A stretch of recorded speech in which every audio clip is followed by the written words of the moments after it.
महात्मा फुले आणि क्रांतिज्योती सावित्रीबाई फुले यांनी भिडेवाडा येथे पहिली मुलींची शाळा सुरू केली। त्या ठिकाणी राष्ट्रीय स्मारक उभारण्याच्या दृष्टीने आवश्यक ती प्रक्रिया करून गतीने निविदा प्रक्रिया राबवावी असे आदेश उपमुख्यमंत्री अजित पवार यांनी दिले आहेत। विधान भवन येथे झालेल्या बैठकीला विभागीय आयुक्त डॉक्टर चंद्रकांत पुलकंडवार, आयुक्त डॉक्टर राजेंद्र भोसले, जिल्हाधिकारी डॉक्टर सुहास दिवसे, अभियंता प्रशांत वाघमारे, युवराज देशमुख आदी उपस्थित होते। हे स्मारक 4 मजल्यांचे करण्याचा निर्णय घेण्यात आला। सावित्रीबाई फुले यांचा पुतळा, त्यांचा जीवनपट दर्शवणारे म्युरल्स किंवा चित्रमय व्यवस्था, त्यांचे लेखन, साहित्य, मुली, महिलांच्या कौशल्य विकासासाठी प्रशिक्षण संस्था अशी व्यवस्था करण्यात येणार असल्याचं अजित पवार यांनी सांगितले। 1992 साली पुणे शहरातील महात्मा फुले व क्रांतिज्योती सावित्रीबाई फुले यांचे राहते घर राष्ट्राला अर्पण करून सदर वास्तू राज्य संरक्षित स्मारक म्हणून घोषित केलेली आहे। हे स्मारक व त्याच्या परिसराचे नूतनीकरण व जतन करण्यासाठी आवश्यक कामे सार्वजनिक बांधकाम विभागाकडून करण्यात आलेली आहेत।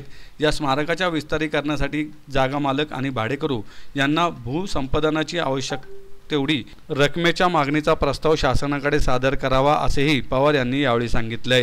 आपल्या क्रांतिज्योती सावित्रीबाई फुले यांनी पहिली मुलींची शाळा सुरू केली। तिथं पुढच्या पिढीला पण एक आठवण म्हणून एक चांगल्या पद्धतीनं स्मारक ताब्यामध्ये घेण्याच्या करता, परंतु आता जुलैमध्ये त्याचंही भूमिपूजन होईल।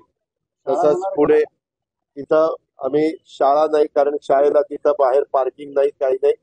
तिथं वेगवेगळ्या पद्धतीनं मुलींचे कोर्सेस हे आम्ही तिथं सुरू करतोय आणि वेगवेगळ्या शाळेतल्या विद्यार्थिनी तिथं येतील, त्या कोर्सेस पुरता आणि ते कोर्स करून तिथनं जातील आणि खाली साधारण सावित्रीबाईंचा इतिहास, त्यांनी ज्या पद्धतीनं केलेलं काम वगैरे अशी सगळे छोटं म्युझियम आणि त्याच्या संदर्भात एक अशी छोटा 50 एक लोक बसू शकतील असं छोटं ऑडिटोरियम की जेणेकरून अशा पद्धतीनं त्यांनी काम केलं। हिंदी, इंग्रजी आणि मराठी असं त्याच्यामधलं संभाषण इतर लोकांना ऐकायला मिळेल।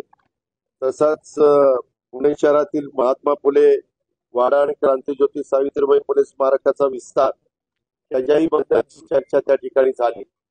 ही चर्चा होत असताना साधारण 200 कोटी रुपये कदाचित जमीन ताब्यामध्ये घेण्याच्या करता तिथं लागणार आहे। आयुक्तांना आणि संबंधित अधिकाऱ्यांना तिथल्या लोकांशी चर्चा करायला सांगितली। तिथं 2 प्रश्न आहेत, एक मूळ मालक वाड्याचा आणि भाडेकरू अशा प्रकारचा प्रश्न आहे। तर दोघांनाही समाधान मिळेल अशा प्रकारचा तोडगा काढायचा असा सगळ्यांचा मानस आहे आणि त्या कशा प्रकारची या बजेटमध्ये कसं तरतूद करता येईल अशा प्रकारचा आम्हा लोकांचा प्रयत्न महायुतीचा राहणार आहे।